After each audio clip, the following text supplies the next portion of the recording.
આમોદના સરભાન road ઉપર કચરો tanker પલટી ગયું હતું, જેને લઈ આજરોજ મહામહેનતથી બહાર કાઢવામાં આવ્યું હતું, જેને ભારે જહેમત બાદ બહાર કાઢવાની કામગીરી હાથ ધરાઈ હતી।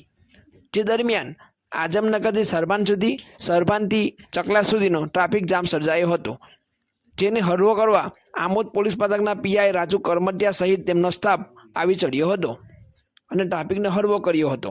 Bureau report Mohammad Khatri, Amod.